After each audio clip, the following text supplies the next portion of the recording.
What is up, everybody? Welcome into an unplanned, unscheduled podcast. And I feel like most of you probably know why I'm live right now, and that is because the Bears are making moves today. It was already anticipated. I think we already knew it was coming, but the Chicago Bears have officially made some moves and fired offensive coordinator Shane Waldron. Wowza. I would like to say it's like a huge deal, but unfortunately, when the head coach, who's clearly still a problem, is still employed, it's not that big of a move. It was something that was needed, but it's not going to magically fix everything. And real quick, I'm just going to tweet on live for anyone who doesn't know to talk Bears, because I can't multitask. But unfortunately, this is something that we saw coming. And what's crazy is we're only week 10, but 9 games in. And the offensive coordinator, who is the first year OC for the Bears, obviously play calling experience, but this was his first year with the Bears, only 9 games in, and he is fired.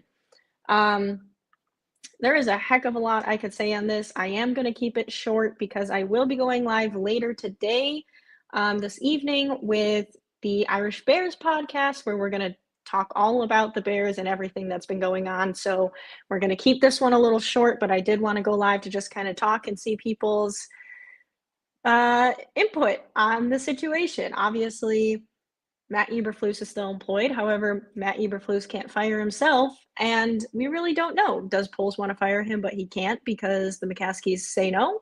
Does Poles not want to fire him, but Kevin Warren wants to, but the McCaskies say no? Does no one want to fire Flus and they think it's just another issue?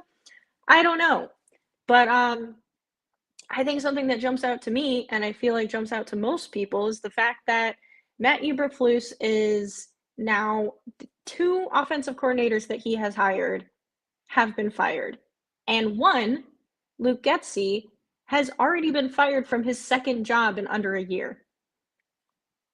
I don't know why the Raiders hired him in the first place, but if that doesn't say enough about the type of job Eberflus does when it comes to hiring these people, and of course, it's the head coach's decision, but Ryan Poles plays a part in that too. Ryan Poles has talked about in the offseason how proud he was of their process in hiring Shane Waldron and the questions that were asked in an interview room and how much Shane Waldron impressed them.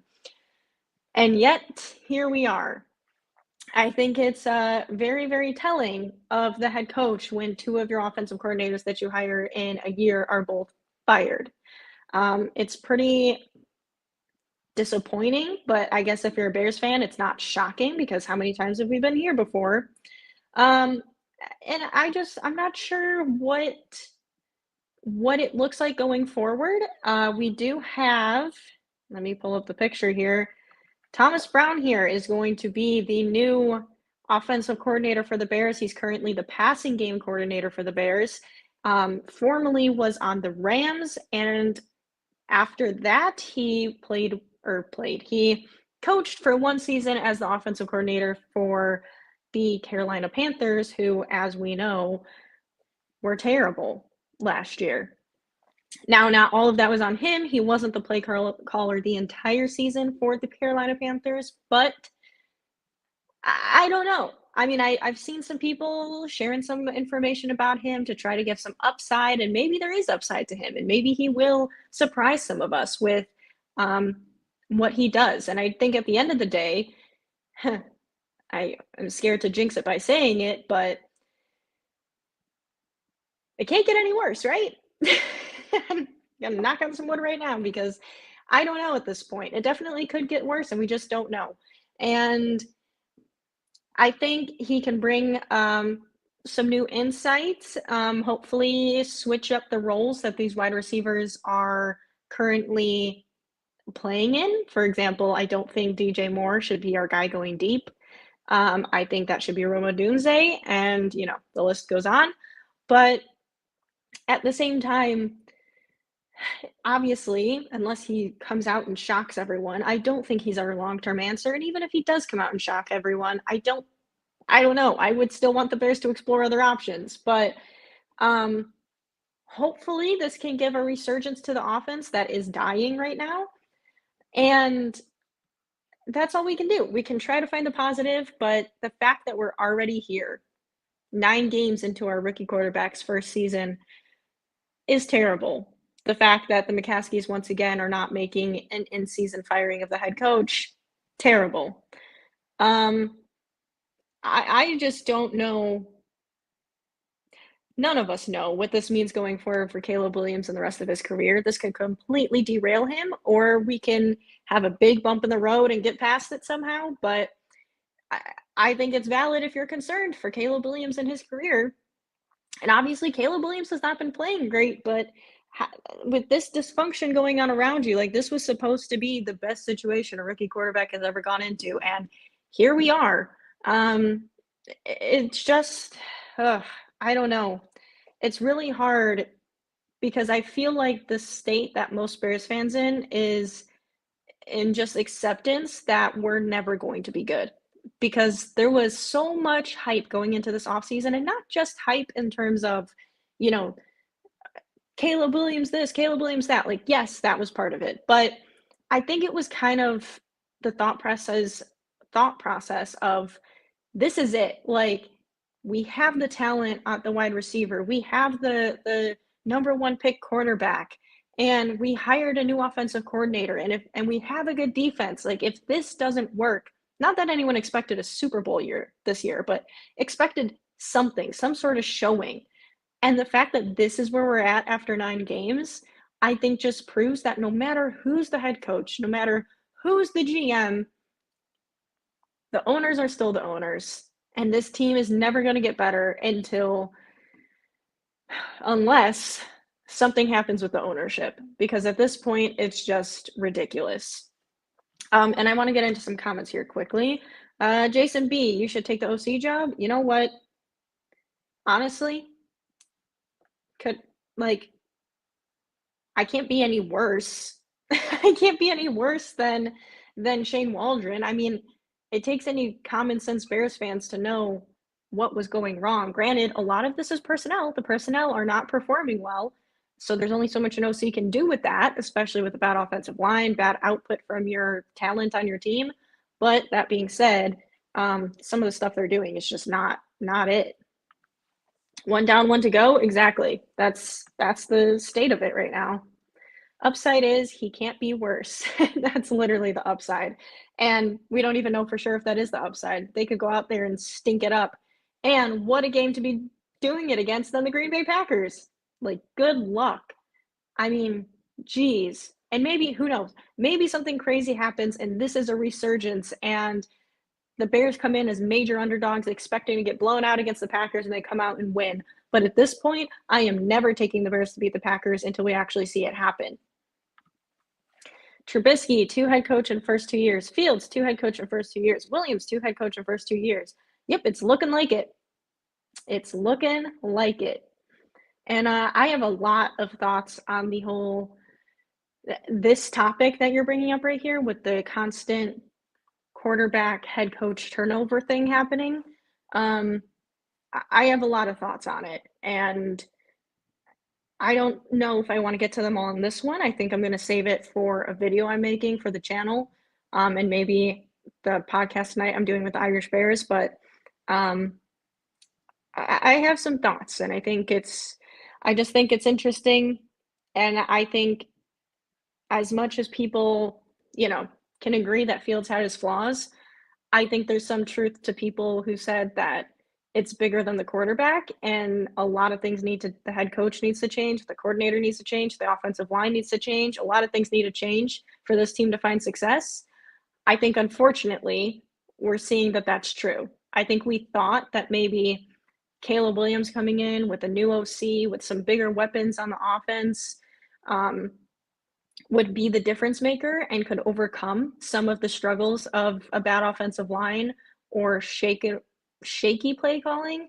But I think we're seeing that it runs much deeper, and unfortunately, not even Caleb Williams can come in here and save the day. Curtis, sorry I missed the stream yesterday. Is this the beginning of the purge or the end? No worries, Curtis. I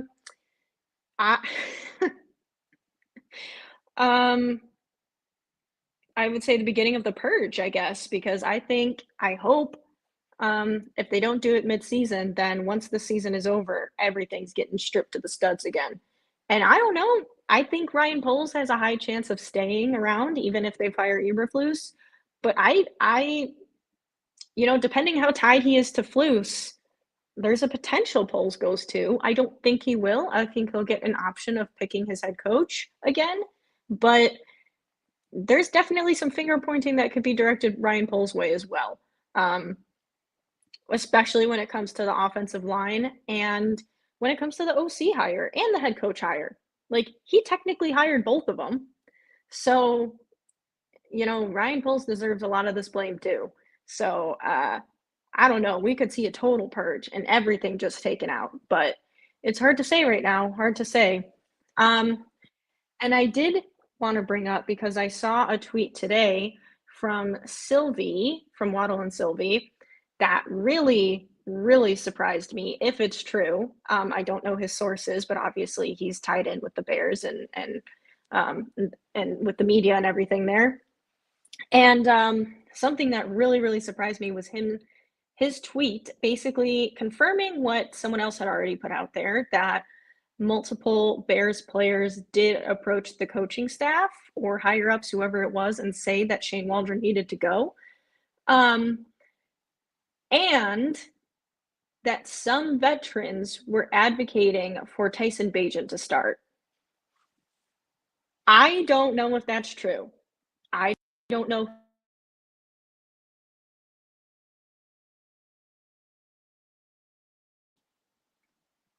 We lost the camera for a second. We love that.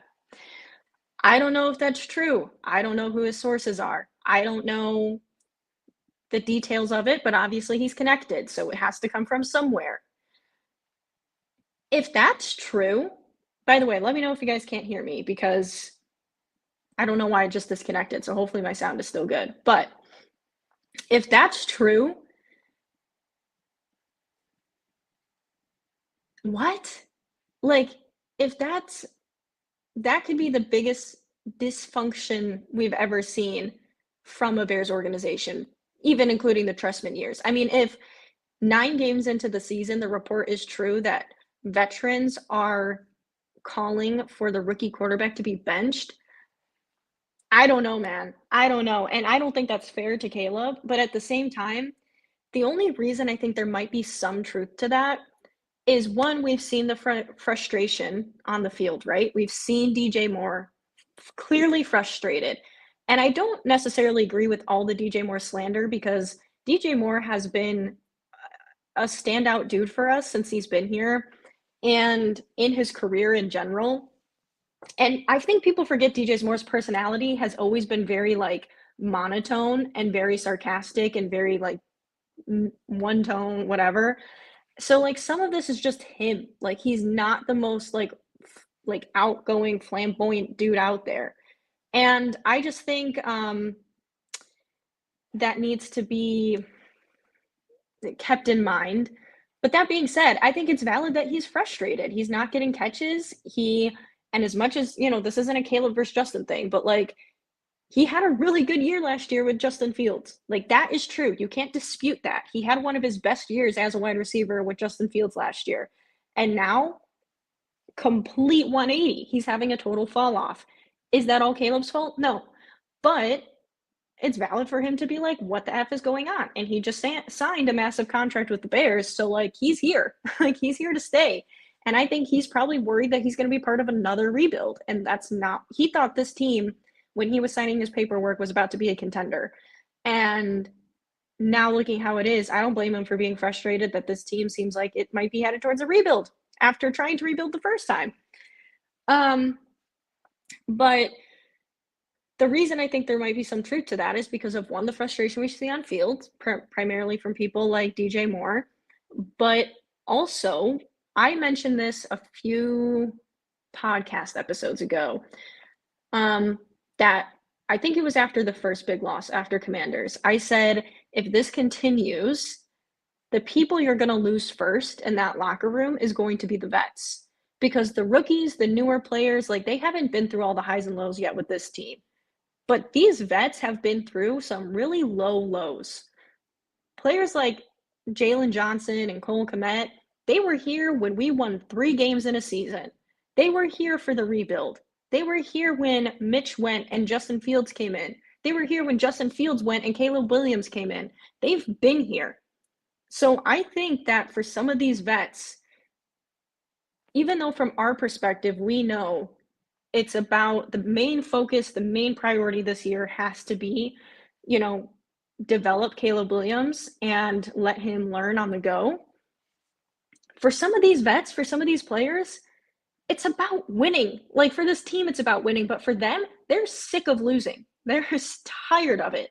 They've been through it enough. Seeing the direction this team is headed, I'm sure has got them feeling a certain type of way. I'm not saying that this report is true, once again, but the reason why I think there might be some validity to it is because of some other external factors that we know are going on. And I don't think it would necessarily be a slight to Caleb in the sense they don't think he's the guy of the future. It might just be in the sense of they don't want to keep losing. And I don't know. But that's total speculation on my part. I have no idea what's true and what's not. But or who would have said it. But I don't know. I think it's worth noting because if that is true, and I genuinely don't know if we'll ever find out because I don't think the team is going to come forward and be like, "Yep, that happened." You know, I don't think so. So it's just interesting that that's even a possibility that people or players are thinking right now. I enjoy the way you talk about the game. You're great. Appreciate that. Thank you for tuning in. Okay, the sound is all good. I'm glad nothing got broken in that. I'm on a break at work and saw you were live. How you doing? I'm doing all right. How about you? We got some Bears news. I remember Lamar's first year, I was begging Harbaugh to switch back to Flacco.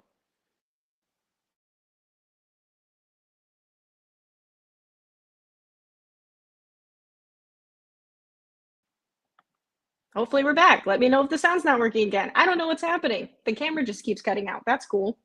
So once again, if you can't hear me, let me know because I hope nothing disconnects in that time besides the camera, apparently. Yeah, I mean, like I said, I am not like this whole dysfunction is not Caleb's fault, but is it valid that people are frustrated? Yeah. And unfortunately, sometimes the quarterback takes some of the brunt of that. And we also don't know how he is as a leader. Like, of course, people are going to say to the media, like, you know, he's doing good as a rookie. He's, you know, learning to talk to guys and everything, but we don't know how that leadership process is going in that locker room. We have 8 captains on the team, and no one seems to be able to step up to the plate. And one of those captains is a rookie quarterback. Like, I don't know. We'll see, man. We'll see. Do you think it was ridiculous to mention going with Bagent? I think it's kind of crazy. I think it's crazy, and I think it's crazier if it's true that some players might have been requesting that. Like, that blows my mind, actually. So, yeah, I think it's crazy, and I think you're missing an opportunity for your QB to develop and play, but yeah, I don't know. And Flus came out and said Caleb's a starter, so I don't think that's changing, but I guess who knows? Not to be that guy, but is it too late to try and tank for the best draft spot possible? The funny thing is we might not even have to try to tank. Like, look at our schedule. We play the Packers, we play the Vikings, we play the Lions all twice, and then we play the 49ers and the Seahawks. Like, genuinely, I don't think we have to try. I don't think if the Bears want to tank or saying screw it, let's just tank for the season, I don't think it's going to be that hard to do. I don't think it has to be intentional because this schedule coming up, if we keep playing the way we did, has no hope. Now watch the Bears come out and win 1 or 2 games in the division, and now things get mixed up because now with the new OC, all of a sudden maybe we have 2 good games again and we win 2 division games, and now they're talking about maybe keeping Eberflus. Like, that would be Bears luck. That would be Bears luck because that would be all it took to convince Ryan Poles and the McCaskies that Flus should stay. Who is the backup right now? I don't even know. Backup quarterback? It's Tyson Bagent.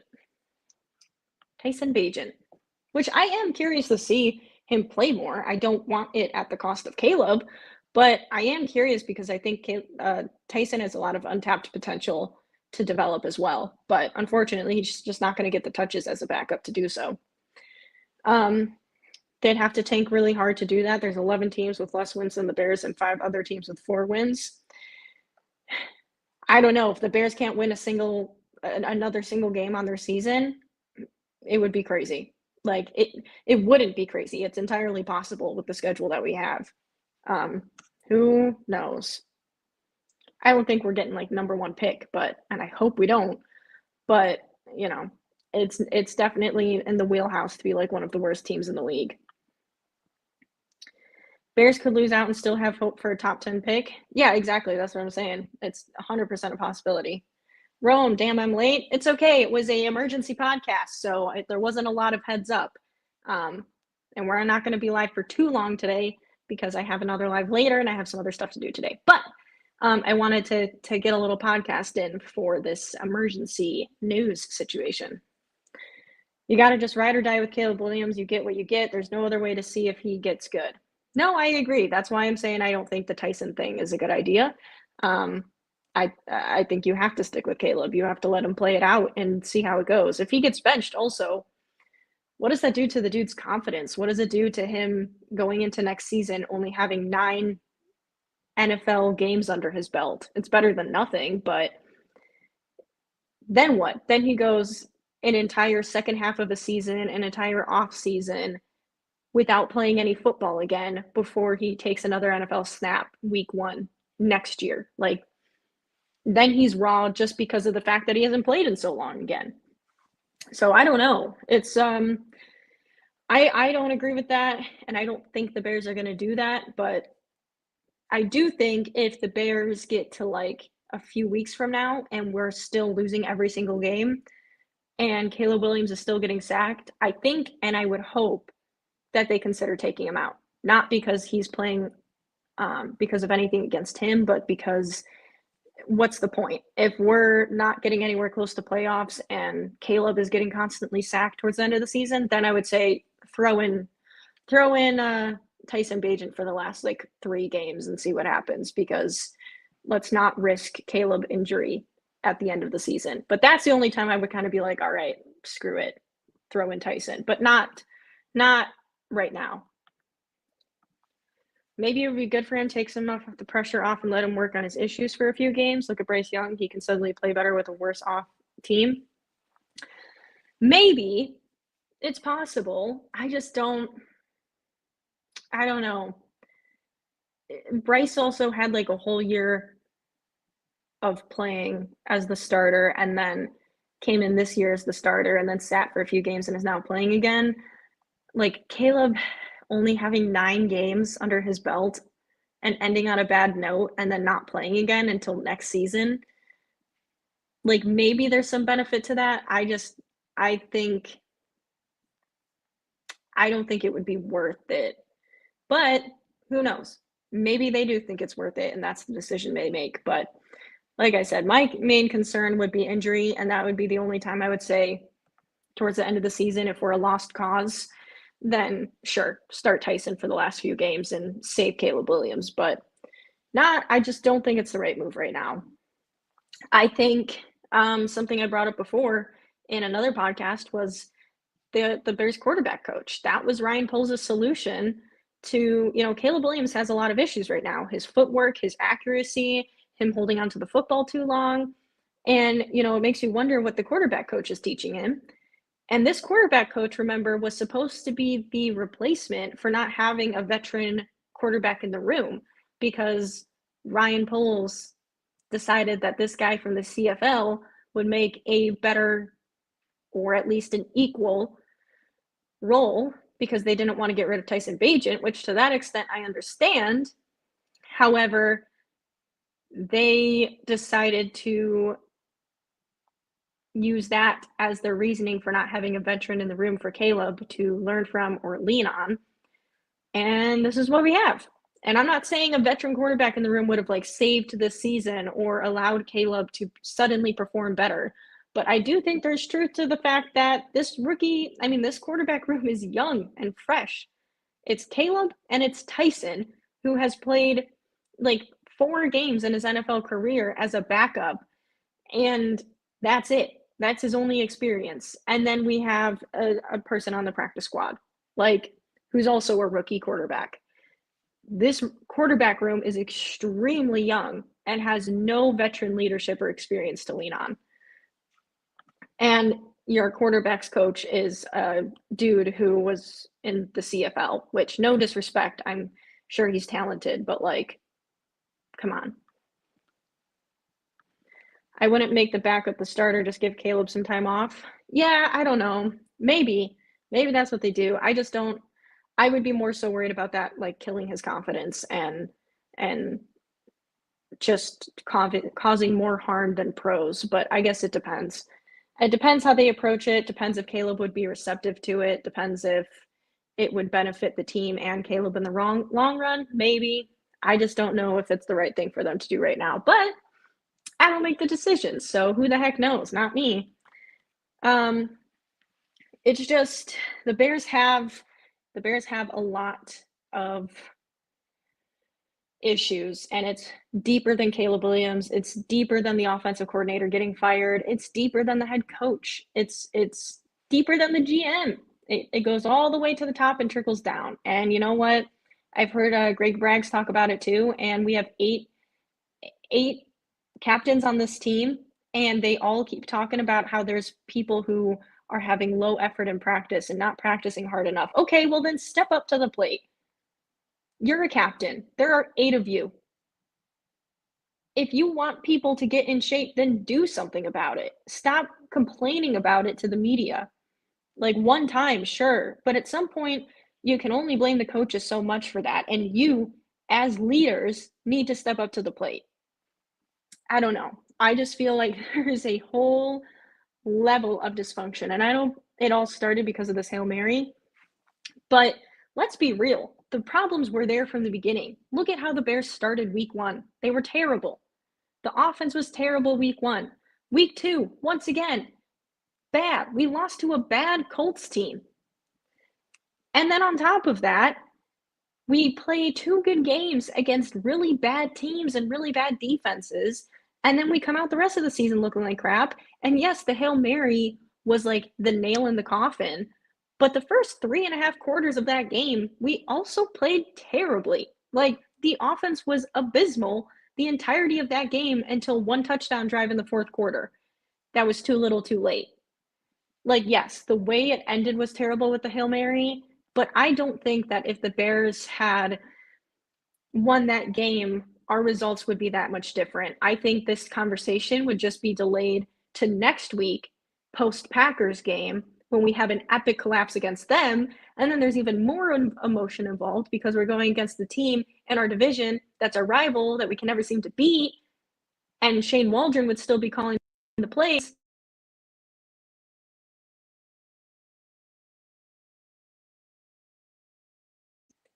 Can you guys see and hear me? My God, something is with my connection. I'm sorry, guys. I don't know what's going on there. But I think we would be having the same conversation we're having right now a week from now had the Bears not botched the Hail Mary. So, yeah, that was the nail in the coffin. Yeah, that was the kind of catalyst that really triggered this whole downward spiral. But I don't think that would have drastically changed things. I don't think we would have suddenly won all these games that we've lost. I think we would just have been delaying it by a week. And maybe that's a bad take, and maybe there's a lot of people who disagree with me, but I just think there were signs leading up to that week where you could kind of see this Bears offense wasn't good enough. There were signs that Caleb Williams was struggling, like his deep ball accuracy. There were signs that the play calling wasn't working from week 1. And then the Commanders game, there were signs since the beginning of the game that the Bears were not playing well. So I don't know, but There's a lot of issues, and Matt Eberflus is still here. He's still employed. Does he get fired if the Packers annihilate the Bears this upcoming weekend? Probably not. As much as I think he probably should be, probably not, because the Bears never do that. and if you know what, if they come out and fire Matt Eberflus midseason and finally do something different, I think Bears fans would honestly appreciate that and be like, about dang time we changed something up. But until that happens, it's just same old Bears, same old, same old. And now, as if we haven't already been the laughingstock of the media for a long enough amount of time, now we're really the laughingstock of the media, because now our inability to do anything is just plastered everywhere. And Ryan Poles this whole offseason saying how this isn't the same old Bears and different regime and different quarterback and different system, and we set this quarterback up for success, and that was the plan all along. Because I think it was Ryan Poles' plan all along, to get rid of Justin Fields and have a rookie quarterback that he could develop and build around. And guess what, Ryan Poles? Your plan failed. You did a bad job. And this is where we are. So much for being a different Bears team, because guess what? We're not. And the head coach is still employed, because guess what? Still the same old Bears. So even though Shane Waldron is fired and it seems like maybe they're doing the right thing, it doesn't mean anything. Maybe they get a few more touchdowns out of this, or another win or two out of this, but it doesn't change anything in the long run. The Bears are going to bear down. Bear down. I say we win out. That, you know what? Yep, the Bears went out the rest of the season.